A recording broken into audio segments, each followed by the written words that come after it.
Buddhāvataṃsaka Sutra. Book 39. Entry into the Realm of Reality. Video 6. Mega Shri. Then Sadhana proceeded by stages to the country of Ramavaranta. Having reached Ramavaranta, reflecting on and tasting the mentally pleasing enjoyments based on higher action born of past roots of goodness, he went to Mount Sugriva, climbed the mountain, and looked in every direction for the monk Mega Shri. Finally, after 7 days, he saw the monk walking on the plateau of another peak. He went to Mega Shri, paid his respects, and said, "O noble one, I have determined to seek supreme enlightenment, but I do not know how an enlightening being should learn the conduct of enlightening beings, or how one should accomplish it, or how to begin the practice of enlightening beings, how to carry it out, fulfill it, purify it, comprehend it, realize it, follow it, keep to it, and expand it, or how an enlightening being is to fulfill the sphere of universally good action. I hear that you give instruction for enlightenment beings, so please tell me how enlightening beings proceed to supreme perfect enlightenment." The monk Mega Shri replied to Sadhana, "It is good that you ask about the practice of enlightening beings, having set your mind on supreme perfect enlightenment. It is difficult, most difficult, to seek the practice of enlightening beings, to seek the sphere of enlightening beings, to seek the purification of emancipation of enlightening beings, to seek the purification of the path of enlightening beings, to seek the far-ranging purification of the conduct of enlightening beings, to seek the purification of the accomplishment of mystic knowledge of enlightening beings, to show the liberation of enlightening beings, to show enlightening beings exercise of compassion for the world, to oblige people according to their mentalities in the manner of enlightening beings, to show enlightening beings mundane and transcendental faces, to seek the thought and action of enlightening beings undefiled by the ills and fears of the created and the uncreated. Son, by virtue of mastery of the power of devotion, purity of the eye of perceptive faith, illumination of the light of knowledge without aversion, purity of the universal eye looking in all directions with unobstructed universal perspective and unobstructed vision, skillfully observing, skillfulness in obeisance, bowing in all directions in a state of physical purity, and the power of memory command perfectly holding the masses of teachings of all Buddhas. I see the Buddhas in all the lands of the 10 directions. That is, in the East I see 1 Buddha, 2 Buddhas, 3 Buddhas, 100 Buddhas, 1,000 Buddhas, 100,000 Buddhas, 1,000,000 Buddhas, 100,000,000 Buddhas, 1,000,000,000 Buddhas, 100,000,000,000 Buddhas, 1,000,000,000 Buddhas. I see incalculable, immeasurable, uncountable, inconceivable, incomparable, incomprehensible, unlimited, ungraspable, inestimable, unutterable numbers of Buddhas. I see as many Buddhas as atoms in this continent. I see as many Buddhas as atoms in the land masses of the 4 continents. I see as many Buddhas as atoms in 1,000 world, million world, and billion world Buddha lands. I see as many Buddhas as atoms in 10 Buddha lands. I see as many Buddhas as atoms in 100 Buddha lands. I see as many Buddhas as atoms in 1,000 Buddha lands. I see as many Buddhas as atoms in 100,000 Buddha lands. I see as many Buddhas as atoms in 1,000,000 Buddha lands. I see as many Buddhas as atoms in 100,000,000 Buddha lands. I see as many Buddhas as atoms in 1,000,000,000 Buddha lands. I see as many Buddhas as atoms in 100 billion Buddha lands. I see as many Buddhas as atoms in a quintillion Buddha lands. I see as many Buddhas as atoms in untold numbers of Buddha lands. As in the East, in the same way I see untold Buddhas in all the other directions as well. Looking in each direction, I see Buddhas with various appearances. I see Buddhas with various forms, various transfigurations, various exercises of power, various congregations, radiating light in networks of rays of many colors, with various arrays of states of purity in their Buddha lands, various lifespans, showing magical projections of various ways of purification of enlightenment to beings according to their mentalities, roaring the mighty lion roar of Buddhas. Sun, from this universal light in which is concentrated the information of all sense objects, I have attained mindfulness of the Buddhas, but how can I know the practice, or tell of the virtues, of the enlightening beings who have purified the sphere of endless knowledge, who have attained the means of mindfulness of Buddhas in the sphere of universal illumination, by seeing right before their eyes the pure rays of abodes in all Buddha lands in the spheres of all Buddhas, who have attained the means of mindfulness of Buddhas in which the 10 powers are developed, by following the infinite 10 powers of the enlightened, who have attained the means of mindfulness of Buddhas in which the truth is displayed, by observation of the clouds of bodies of all Buddhas as sources from which the truth is heard, who have attained the means of mindfulness of Buddhas which is the seat of illumination of all realms,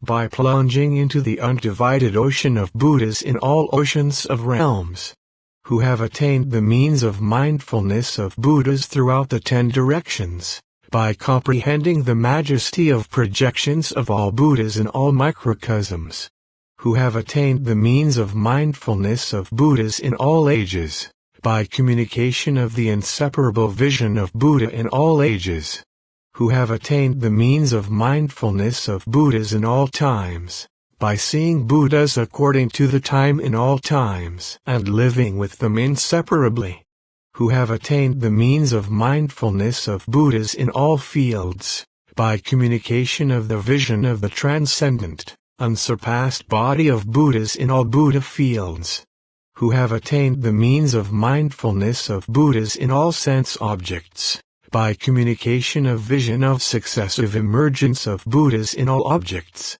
who have attained the means of mindfulness of Buddhas by which peace is developed, through revelation of the ultimate extinction of all Buddhas in all worlds in a single instant, who have attained the means of mindfulness of Buddhas by which attachment is developed, by revelation of all Buddhas going forth from all abodes in one day, who have attained the means of mindfulness of Buddhas in the past, by revelation of the bodies of Buddhas, each Buddha sitting cross-legged filling the cosmos, who have attained the means of mindfulness of Buddhas in the minute, by entering into the service of untold Buddhas appearing in a single point, who have attained the means of mindfulness of Buddhas in supernal manifestations, by communication of visions of mystical displays of attainment of enlightenment in all worlds in one instant, who have attained the means of mindfulness of Buddhas in religious actions,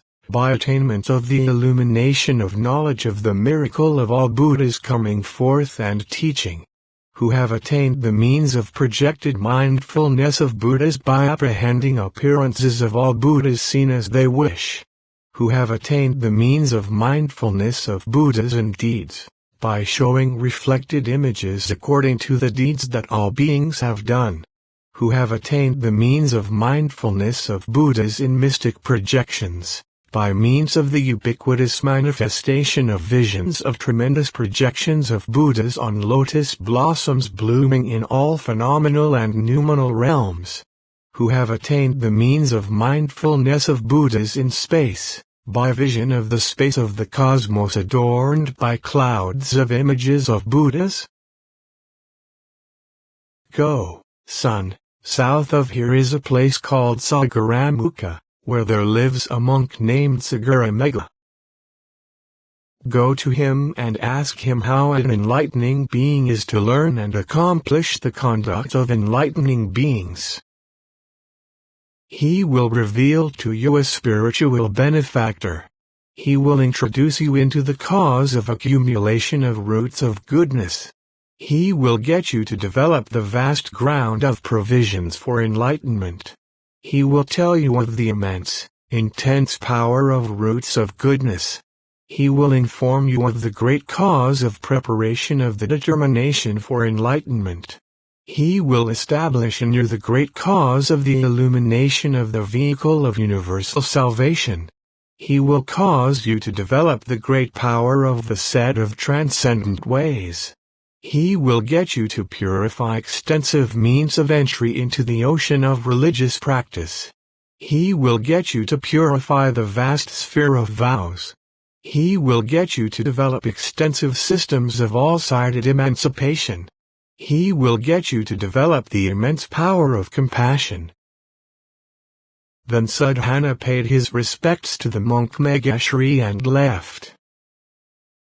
Sagaramega. Then Sadhana, reflecting on the instructions of that spiritual benefactor, pondering that enlightening liberation, polishing that enlightening method of concentration, peering into that conductor into the ocean of the essence of enlightenment, intent upon the sphere of Buddhahood, seeking that direction to the vision of Buddha, thinking about that ocean of Buddhas, remembering the succession of Buddhas following that approach to the means of enlightenment, looking throughout that sky of the enlightened, went gradually to the monk Sagaramega in the region of Sagaramukha. When he got there, he paid his respects to Sagaramega and said, "O noble one, I have set out for supreme perfect enlightenment and want to enter the supreme ocean of knowledge. But I do not know how enlightening beings get out of the host of worldlings and into the host of the enlightened, emerge from the ocean of the mundane world and enter the ocean of omniscience, die away from the state of ignorant sentient beings and are born in the family of Buddhas, withdraw from the stream of the mundane world and follow the stream of enlightening practice, escape from the wheel of transmigration in the mundane world and turn to the wheel of practice and vows of enlightening beings. Destroy the gang of all demons and make manifest the light of the host of all Buddhas, evaporate the ocean of craving and increase the water of great compassion, close all doors of decadence and miserable states and evils which are inopportune for enlightenment, and open the door of heaven and nirvana, break through the door of the city of the mundane and enter the door of the city of omniscience. Give up craving for all luxuries and give rise to the determination to care for all being." To this Sagaramega replied, "It is good that you have set your mind on supreme perfect enlightenment. The will for enlightenment is not developed by people who have not planted roots of goodness. The will for enlightenment is produced by those who have attained the illumination of all-sided roots of goodness, who are illumined by the light of knowledge of concentration on the path containing the means of enlightenment, who have accumulated a vast ocean of virtue as provisions for the path to enlightenment, who ceaselessly practice all that is pure and good, who tirelessly apply the methods set up by all spiritual benefactors, who are not worried about their physical subsistence, who are free from clinging to material things, whose minds are equanimous as the earth, without high or low, who are by nature compassionate and friendly, who face up to all states of being, who seek the sphere of those who realize thusness. In such people arises the mind of enlightenment, the mind of great compassion, for the salvation of all beings, the mind of great kindness, for unity with all beings, the mind of happiness, to stop the mass of misery of all beings, the altruistic mind, to repulse all that is not good, the mind of mercy, to protect from all fears, the unobstructed mind, to get rid of all obstacles. The broad mind, to pervade all universes. The infinite mind, to pervade all spaces. The undefiled mind, to manifest the vision of all Buddhas. The purified mind, to penetrate all knowledge of past, present, and future. The mind of knowledge, to remove all obstructive knowledge and enter the ocean of all-knowing knowledge. Son, I have been living here in Sagaramukha Ocean Door for 12 years, having focused my mind on the ocean and kept it present in my awareness, reflecting on the measureless vastness of the great ocean, its pure clarity, its unfathomable depth, its gradual deepening, its variety of deposits of precious substances, the measurelessness of its body of water, its infinity, its being the dwelling place of various immense creatures, its being covered by great clouds, and how it neither increases nor decreases. I think, is there anything else in the world as vast as the great ocean, as broad, as measureless, as deep, as various? While I was engaged in these thoughts, an enormous lotus from the bottom of the ocean appeared before me. Its stem was of unsurpassed jewels, sapphires, and diamonds, with a wreath of agate. Its broad leaves of pure gold, with an array of buds of yellow sandalwood and filaments of emerald, as measureless in breadth as the ocean. Its calyx was on a stem held by 1,000,000 Titan chiefs. It was covered by a net of 1,000,000 various jewels, sprinkled by a rain from clouds of fragrant water by 1,000,000 chief water spirits, with 1,000,000 bird chiefs trailing silks and strings of jewels over it, 1,000,000 centaur chiefs gazing at it benevolently, 1,000,000 serpent chiefs bowing to it in respect, 1,000,000 goblin chiefs honoring it with bowed bodies, 1,000,000 celestial musician chiefs celebrating it with music and song, 1,000,000 celestial leaders raining on it clouds of heavenly flowers, fragrances, garlands, incenses, perfumes, aromatic powders, cloths, parasols, banners, and pennants, 1,000,000 Brahma chiefs bowing their heads in respect, 1,000,000 celestial beings of the pure abodes paying respect with joined palms, 1,000,000 human rulers making offerings of precious substances, 1,000,000 ocean deities emerging to pay respect. It was illumined by rays of light beams from 1,000,000 luminous jewels, adorned with 1,000,000 pure jewels in orderly arrays, containing 1,000,000 radiant jewels, blazing with the great splendor of 1,000,000 dazzling jewels, shining endlessly with 1,000,000 jewels from various sources, adorned with 1,000,000 jewels symbolic of earth arrayed all around, incomparably arrayed with 1,000,000 of the finest diamonds, brilliantly covered with 1,000,000 sun-containing jewels, decorated with 1,000,000 beautiful jewels in various colors, blazing with the light of an endless array of 1,000,000 wish-fulfilling jewels. That great lotus is born from the transcendental roots of goodness of the enlightened. It appears everywhere, directed to the will of enlightening beings. It comes forth from the principle of illusoriness. It is produced by pure deeds. It is adorned by the principle of the state of non-contention. It is a presentation of the nature of being equal to a dream. It is marked by the principle of non-fabrication. It accords with the principle of non-attachment. It pervades all universes everywhere. It is in the realm of illumination by the light of the sphere of Buddha. It would be impossible to reach the end of the array of characteristics, qualities, forms, and appearances of that lotus even in countless hundreds of thousands of eons. Also I saw an embodiment of Buddha clearly manifest sitting cross-legged on that great lotus, completely filling it. I saw that embodiment of Buddha reaching from here to the very summit of being, I also saw the inconceivable adornments of the Buddha's throne, the inconceivable adornments of the Buddha's congregation, the inconceivable adornments of his aura of light, his inconceivable marks of greatness, various embellishments, and inconceivable majesty, the inconceivable projection of Buddha, the inconceivable purity of appearance of the Buddha.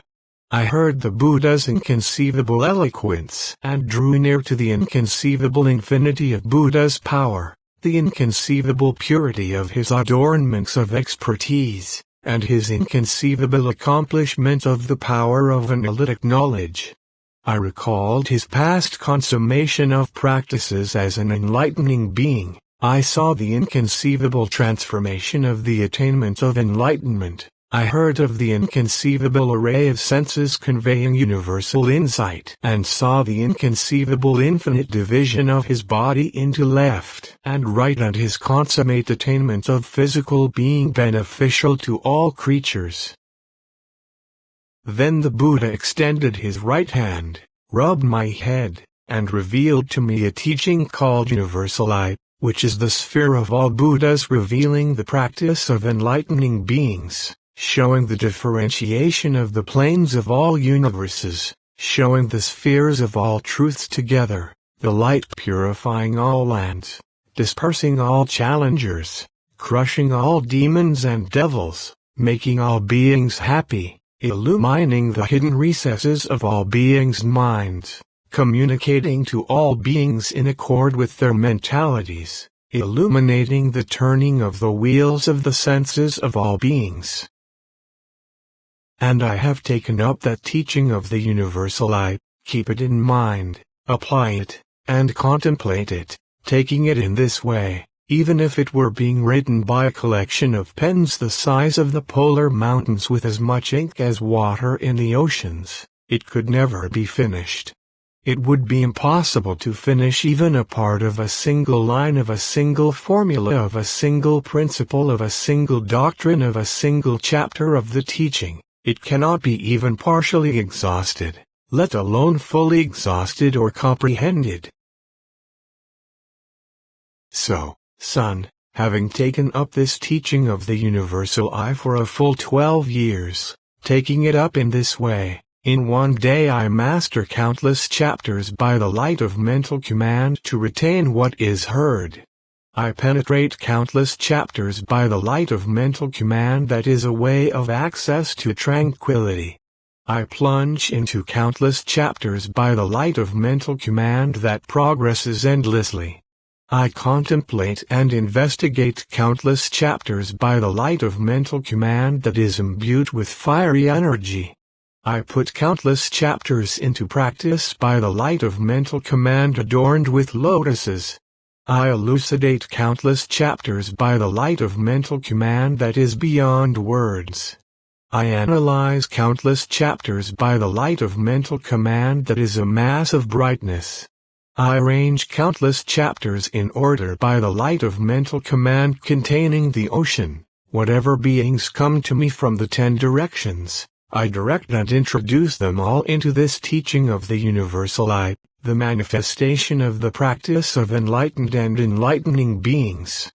To all of them I elucidate, represent, illumine, describe, show, analyze, expound upon, open up, explain, unlock, and clarify the teaching of the Universal I. I know this teaching, son. But how can I know the practice or tell of the virtues of the enlightening beings who have entered into the ocean of all enlightening beings' practices in accord with pure vows? Who have entered into the ocean of all vows, to remain in the world through all ages? Who have entered into the mundane whirl of all beings, to act appropriately according to their mentalities? Who have entered the ocean of minds of all beings, to communicate knowledge? Who have entered the ocean of all virtues, to produce the vision of the knowledge of the 10 powers without obstruction? Who have entered the ocean of all beings' faculties, to guide them to maturity and perfection with appropriate timing? Who have entered the ocean of all lands, by carrying out the vow to purify all lands, who have entered the ocean of all Buddhas by the power of the vow to honor and attend all enlightened ones, who have entered the ocean of all truths, for the communication of knowledge, who have entered the ocean of all virtues by pursuing their realization, who have entered the ocean of languages of all beings, to carry out the turning of the wheel of the teaching in all languages. Go, son, to a place called Sagaratira, in the region of Sri Lanka, 60 leagues south of here. A monk named Supratishthita lives there. Go to him and ask how a great enlightening being is to purify enlightening practice. Then Sadhana, paying his respects, departed from the presence of Sagaramegha. Continue to video 7.